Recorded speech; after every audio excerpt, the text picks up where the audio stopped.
लेकिन इस पिछली सरकार में RTA की भी बढ़ाई, 20-20 हज़ार विद्यालय बंद कर दिए। और हमारे मोदी जी ने भी जो 90 और 10 का UPA के समय जो हर विभाग को बजट मिलता था 90% केंद्र का और 10% स्टेट गवर्नमेंट का, उसको बढ़ा करके 60% केंद्र का और 40% स्टेट का कर दिया। तो स्टेट के पास में बड़ी वित्तीय प्रावधानों की बड़ी दिक्कत होगी, जिसके कारण से आज ये सारी की सारी मैं समझता हूँ समस्या हो गई है।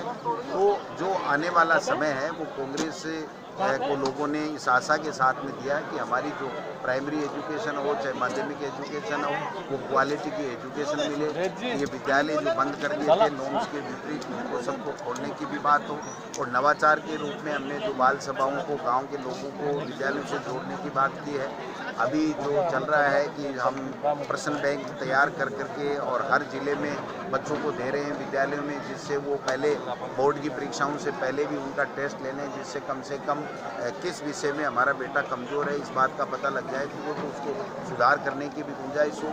और हम जो समसा के माध्यम से जहाँ भौतिक संसाधन कम है उनमें भी जो कमरे की बात हो, चाहे शौचालय की बात हो, चाहे फर्नीचर की बात हो, उसकी भी व्यवस्था करेंगे। 83,000 थर्ड ग्रेड के टीचर पूरे प्रदेश में खाली छोड़ के भारतीय जनता पार्टी की सरकार गई है। अब हम उन लोगों को भी भर करके कोर्ट से जो स्थगन है उससे निकल करके बाहर आकर के उनमें भी फील्ड में हम बच्चों को भेजेंगे, जिससे कोई भी ऐसा विद्यालय प्रदेश में नहीं रहे जिसमें एकल अध्यापक हो जो कभी बीमार होने की स्थिति में वहाँ के बच्चे फिर किसके हवाले होंगे, तो उनके लिए भी दिक्कत हो जाए।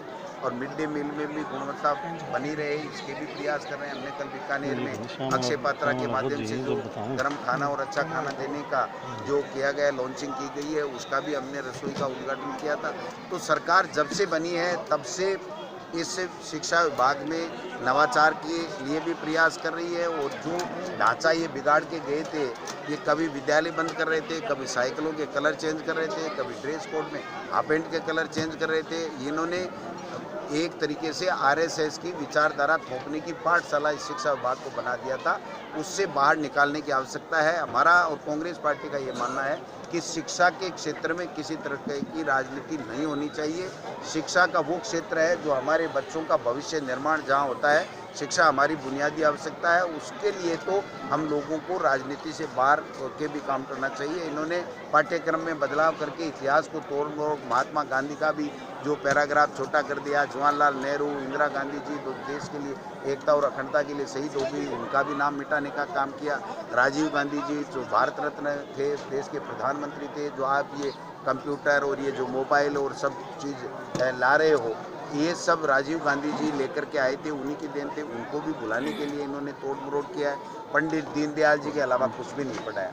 अब पंडित दीनदयाल जी RSS के संस्थापक हो सकते हैं, किसी विचारधारा के जो प्रमुख हो सकते हैं, लेकिन उनका इंदिरा गांधी जी का, महात्मा गांधी जी का, जवाहरलाल नेहरू जी का, राजीव गांधी जी का देश के लिए योगदान कम नहीं था। उनको बुलाने के लिए इन्होंने शिक्षा विभाग के जो प्रमुख किए हैं उसकी हम लोग समीक्षा करवा रहे हैं। और उचित समय पर समीक्षा उपरांत देख करके इतिहास के साथ इन्होंने जो राजनीतिक दुर्भावना से छेड़छाड़ की है उसको ठीक करने का काम शिक्षा है और जो विद्यार्थी मित्र क्या इनको देखिए, ये सब चीज़ें हमने दिखवाई है, अधिकारियों को निर्देश किए हैं कि जो भी संविदा पे हैं उनके लिए हम क्या कर सकते हैं। जिन लोगों को वापस निकाल दिया गया या जो लोग बाग आज सर्विस में नहीं रहे, जो किसी प्लेसमेंट एजेंसी के माध्यम से थे या संविदा पे थे, उनके लिए ये सरकार क्या कर सकती है। इसके लिए मुख्यमंत्री जी ने वेरी फर्स्ट डे ही पहली कैबिनेट की बैठक में ही एक कमेटी का गठन किया है, जिसका मैं भी मेंबर हूँ। हम सब लोग इनकी सूचनाएं एकत्रित कर रहे हैं। 5 साल में तो इन्होंने केवल बैठकें दी, कमेटियां बनाई,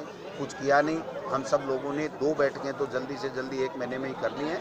और इन लोगों के लिए क्या ठीक किया जा सकता है, किस प्रकार से बजट की और सारी स्थितियों को देख करके अब आप देखिए 8,000 रुपये किसान की ऋण माफी की उन्होंने घोषणा की और उसमें से 2,000 करोड़ रुपए देके गए, 6,000 करोड़ रुपए तो हमारे जिम्मे छोड़ के चले गए।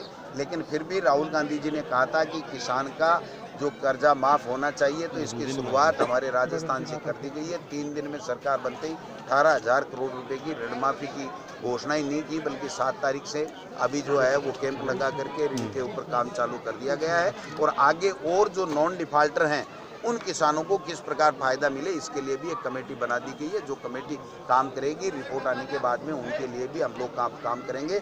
और हमारे राहुल गांधी जी राष्ट्रीय अध्यक्ष ने एक घोषणा कर दी कि जब तक किसान का संपूर्ण कर्जा माफ नहीं होगा तब तक हम चैन से नहीं बैठेंगे।